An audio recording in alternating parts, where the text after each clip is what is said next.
할렐루야. 오늘 전적인 믿음이란 제목으로 우리 하나님의 말씀을 나누겠습니다. 우리 옆 사람에게 이렇게 먼저 고백해 봤으면 좋겠습니다. 전적인 믿음을 소유합시다. 네. 우리가 신앙생활을 하면서 가장 사모하는 믿음 중에 하나가 있다면 하나님을 인격적으로 신뢰하고자 하는 전적인 믿음을 소유하는 것이라고 생각이 되어집니다. 오늘 본문 속의 베드로와 제자들은 차츰 전적인 믿음을 소유하게 되는데요.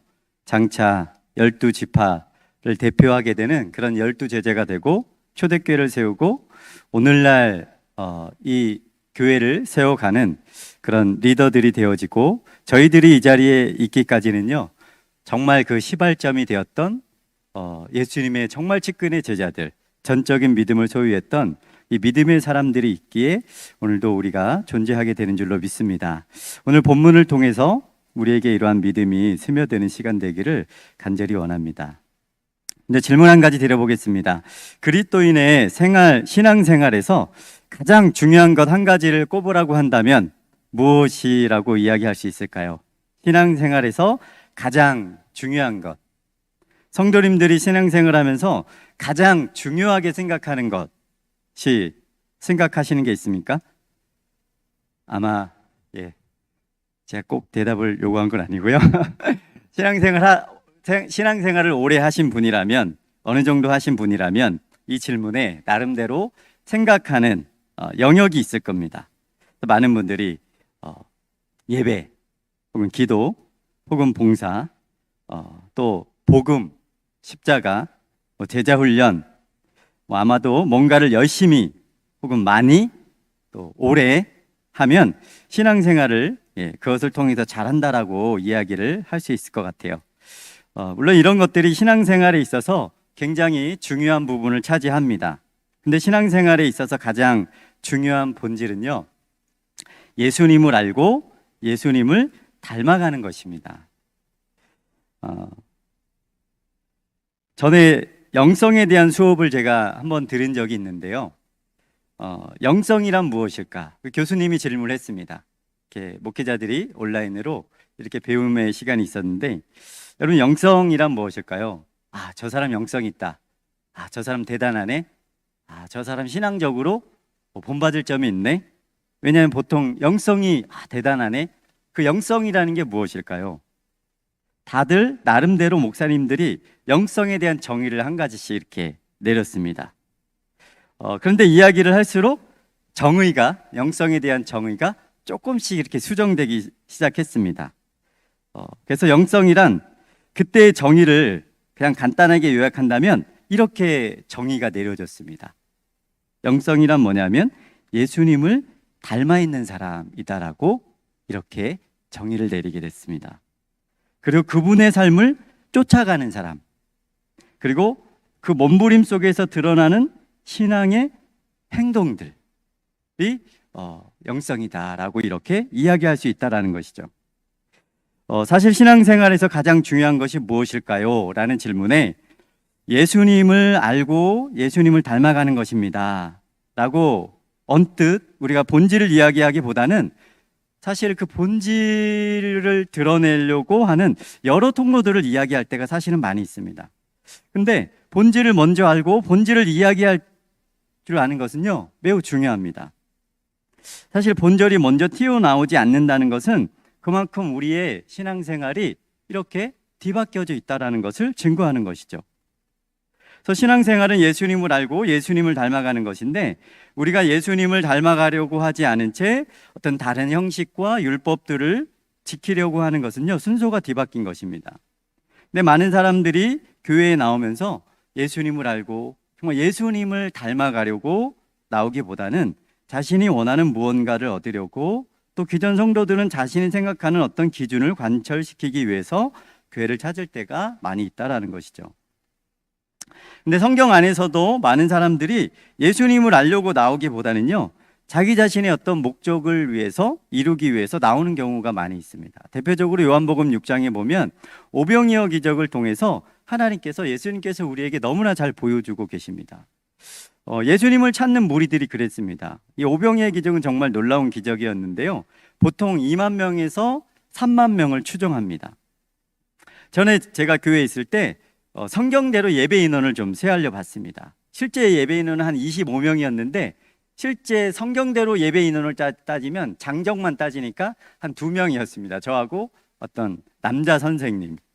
네, 오늘 이 수요 예배도 실제 예배 인원을 따진다면 굉장히 많은데요.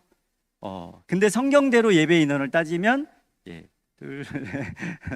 한 9분, 장정만 9명입니다.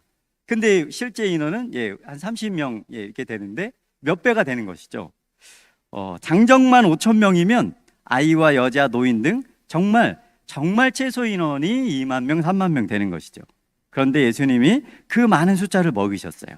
정말 말도 안 되는 기적을 베푸셨습니다. 그런데 이튿날 많은 무리가 다시 예수님을 찾습니다.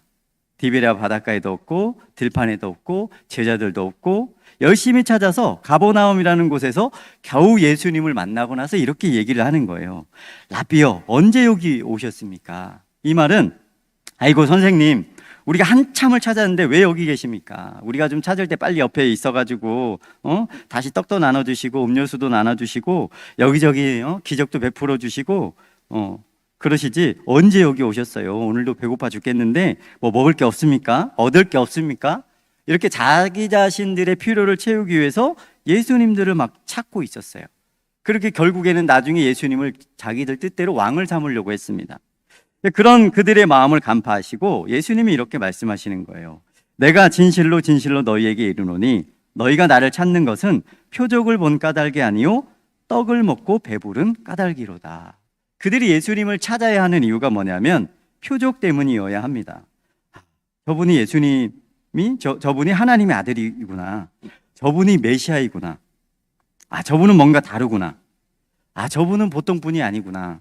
이런 것들을 통해서 저분을 따라가고 저분이 행하신 흔적과 저분의 어떤 말씀을 통해서 새어나오는 그것을 따라가야 된다라고 하는 마음으로 나왔어야 되는데 무리들은 그렇지 않았다라는 거예요. 그들의 생각대로 되지 않으면 믿지 않을 사람들이고 밥 주지 않으면 떠날 사람들이었다라는 거예요. 예수님의 말씀을 따르는 것이 아니라 자기 자신이 가지고 있는 어떤 기준들을 따르고 있기 때문에 예수님이 그들에게 그들의 뜻대로 해주지 않으면 그들은 예수님을 믿지 않을 사람들입니다. 그러나 하나님의 나라를 세우는 사람들은요, 성경을 보면 자기 자신들의 기준을 완전히 무너뜨린 사람들입니다. 그래서 예수님이 이렇게 말씀을 하십니다. 썩을 양식을 위하여 일하지 말고 영생하도록 있는 양식을 위하여 하라. 썩을 양식을 위해서 일하지 말라는 것은요, 우리 자기 자신들의 어떤 기준, 어떤 신앙생활의 어떤 원리 원칙 그런 것들을 위해서 일하지 말고 영생하도록 있는 예수 그리스도의 말씀을 위해서 마음을 합하라는 소리입니다. 그래서 어떻게 하여 우리가 하나님의 일을 하겠습니까? 묻는 그들에게 이렇게 이야기를 합니다. 예수께서 대답하여 이르시되 하나님께서 보내신 이를 믿는 것이 하나님의 일이니라. 아멘. 신앙생활의 본질은 예수님을 믿고 예수님을 알고 그분이 행하시는 말씀에 순종하는 것입니다. 근데 예수님은 믿음 없는 무리들에게 하나님이 보내신 자, 그래서 예수님을 믿는 것이 하나님의 일이다. 다른 어떤 형식과 기준을 내려놓고 너희가 원하는 것을 내려놓고 하나님이 원하시는 것에 순종하는 것이 신앙생활이다라고 이야기를 하십니다.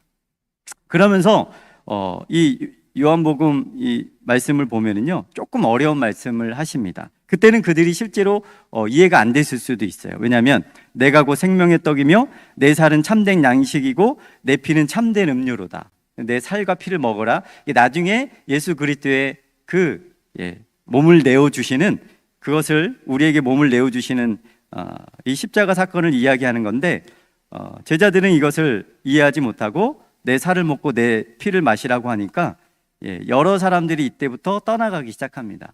그러니까 예수님의 의중과 예수님의 뜻을 따르지 못하고 자기 생각들과 다르기 때문에 정치적인 메시아를 그들은 원했는데 그래서 예수님을 왕을 삼으려고 해서 그들 뜻대로 조종하려고 했는데 그게 되지 않는 거예요.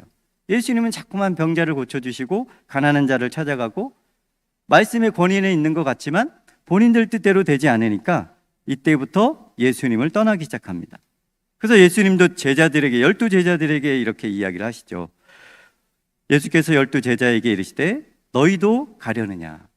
많은 예수님을 따랐던 사람들이 그들의 생각과 다르기 때문에 이제는 많이 떠나기 시작합니다. 시몬 베드로가 대답하되 주여 영생의 말씀이 주께 있사오니 우리가 누구에게로 가오리이까? 우리가 주는 하나님의 거룩하신 자이신 줄 믿고 알았사옵나이다. 하나님의 사람 베드로가 신앙 고백을 하게 됩니다. 이때부터 예수님의 제자와 그렇지 않은 제자가 확연히 갈리게 됩니다. 그 기준이 뭐냐면 자기 생각의 기준을 무너뜨린 사람이냐, 아니면 여전히 내 생각의 기준을 고집하는 사람이냐. 고집하는 사람들은 예수님을 떠나게 됩니다. 베드로가 신앙 고백을 하기까지는 자신의 생각을 무너뜨리는 사건들이 있었습니다. 오늘 말씀해 보니까요, 예수님이 이 베드로에게 찾아갑니다. 오늘 베드로의 모습 속에서 예수님을 향한 전적인 믿음이 일어나는 그 과정을 보게 되는데요. 그 시작이 무엇이냐면 예수님의 말씀을 듣는 것입니다. 이 베드로가 예수님을 경험하고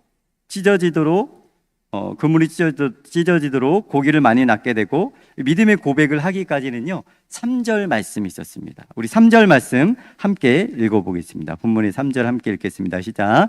예수께서 한 배에 오르시니 그 배는 시몬의 배라. 육지에서 조금 떼기를 청하시고 앉으사 배에서 무리를 가르치시더니. 예수님의 가르침을 듣기 시작한 겁니다. 사실은 여기서부터 시작입니다. 믿음은 그리스도의 말씀으로부터 시작되듯이 베드로가 말씀에 그리고 순종에 이어지는 이 과정은요 하나님의 말씀으로부터 시작이 됐습니다. 베드로가 그물을 내리고 멋진 고백을 하게 되고 그물이 찢어지도록 고기를 많이 낚게 된 이유는요 그가 말씀을 들었기 때문입니다. 배가 잠기기 전에 베드로는 마음이 잠겼습니다. 성령으로, 말씀으로 마음이 잠겼습니다. 그리고 베드로는 고백을 합니다. 우리들이 밤이 새도록 수고하였으되 잡은 것이 없지만은. 베드로는 수고했습니다. 밤새도록 고생했습니다. 없지만은 말씀에 의지하여 내가 그물을 내리리이다. 불가능한 상황, 이해할 수 없는 상황 속에서 베드로가 순종의 발걸음을 뗄 수 있었던 것은요 말씀을 의지했기 때문입니다. 그래서 베드로의 신앙 고백은요 우리 스스로 할 수 있는 고백이 아니고 베드로 자신도 스스로 할 수가 없는 고백입니다. 이 고백을 할 수 있는 이유는 그가 예수님의 말씀을 듣고 순종할 마음이 생겼기 때문이에요. 결과를 눈으로 보았기 때문입니다. 하나님의 말씀을 의지하는 성도님들 되시기를 주님의 이름으로 축복합니다. 오늘 본문 이후에 보면은요 실은 9장의 말씀이 오늘 본문의 말씀이 그런 유의 말씀입니다. 그런 사건들입니다. 5장의 말씀이 그런 사건들인데요. 오늘 본문 이후에 한 동네에 계실 때 온몸에 나병이 들린 사람이 예수님께 간구하러 찾아오게 됩니다. 근데 고백이 이렇습니다. 12절에 보니까요. 예수께서 한 동네에 계실 때에 온몸에 나병 들린 사람이 있어 예수를 보고 엎드려 구하여 이르되 주여 원하시면 나를 깨끗하게 하실 수 있나이다. 그냥 보면은 지나가는 사람이고 그냥 정말 낫고 싶어 마음이 드는 것 같기도 하고 소극적인 간구처럼 보입니다. 그런데 말씀을 묵상해 보고 이 나병 환자의 상황을 묵상해 보면 정말 전적으로 하나님께 내어 맡기는 고백이다라는 것을 우리가 알 수가 있습니다. 이 나병은요 아파서가 아니라 오히려 아픔을 느끼지 못한 채 코가 떨어져 나가고 언젠가 보면 손가락이 없어져 있고요 여기저기 망가지는 상실감과 사람들과의 분리를 경험하며 가족과 친구들 그리고 수많은 사람들의 손가락질을 받아야 합니다. 외로움과 상처투성입니다. 이런 상황 속에서 나병 환자가 고백을 하는 거예요. 예수님, 나에게는 고칠 수 있는 능력이 없습니다. 나를 고칠 수 있는 능력은 오직 예수님께 있습니다. 이런 고백이에요. 주여 원하시면 저를 깨끗하게 하실 수 있습니다. 근데 주님이 원하지 아니하시면 저는 깨끗하게 될 수 없습니다. 왜냐하면 저에게는 능력이 없기 때문입니다. 그래서 이 말은 당신이 원하지 아니하시면 나는 아무것도 아닙니다. 오직 나의 이 치료와 이 상황을 벗어날 수 있는 이 통로는 오직 주님 당신뿐입니다. 그렇기 때문에 주님 원하시면 저를 깨끗하게 하실 수 있습니다. 주님이 원하지 아니하시면 저는 아무것도 아닙니다. 문둥병자는요, 예수님을 정말 전적으로 신뢰하고 있습니다. 당신께서 역사하시지 않으면 나는 그 어떤 능력도 없습니다. 그리고 베드로와 같이 자신의 생각을 내려놓고 예수 그리스도를 향한 전적인 믿음으로 나아갈 때 예수님을 통해 나병이 치유받게 됩니다. 예수님을 따라가는 사람이 되는 것이죠.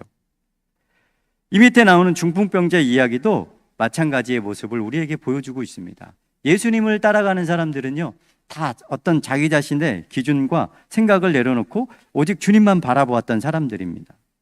이 18절에 보면 한 중풍병자를 사람들이 침상에 메고 와서 예수 앞에 들여놓고자 하였으나 무리 때문에 메고 들어갈 길을 얻지 못한지라 지붕에 올라가 기와를 벗기고 병자를 침상째 무리 가운데로 예수 앞에 달아내리니.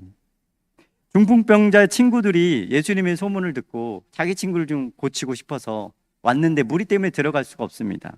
그래서 지붕에 올라가서 기와를 뜯어버리고 그냥 침상째 내리는 것이죠. 참 얼마나 놀라운 모습인지 모르겠습니다.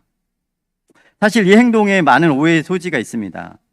많이 손가락질 할 수 있겠죠. 아니, 남의 집 지붕을 그렇게 함부로 뜯어도 되는가? 아니, 예배 중에 그렇게 함부로 지붕을 뜯으면 예배를 방해하는 것 아닌가? 아니, 침상채 그렇게 내리다가 저거는 더 큰 사고가 아닌가? 많은 사람들의 문매를 맺을 수가 있습니다.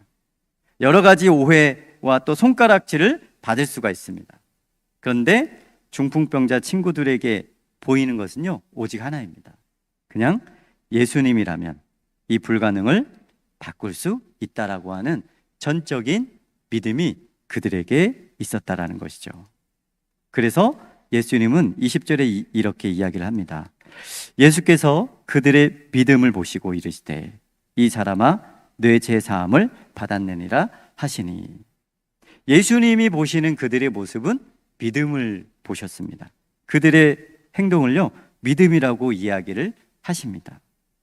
예수님은요, 그들의 행동 속에서 다른 것을 이야기하지 않았습니다. 손가락질하거나 예배 시간에 그러면 어떡하느냐, 그러다가 뭐 더 큰일 나면 어떡하냐, 그런 이야기를 하지 않으셨습니다. 오직 예수님이 하실 것을 바라보면서 나온 그들에게 그들의 믿음을 보시고 죄를 사해 주시고 중풍병을 고쳐주십니다.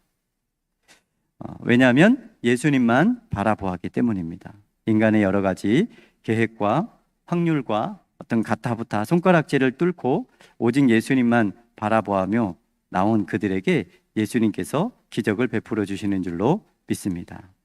성경에 보면 신약의 수많은 사람들이 예수님께 나올 때 먼저 예수님을 신뢰하며 나와왔습니다.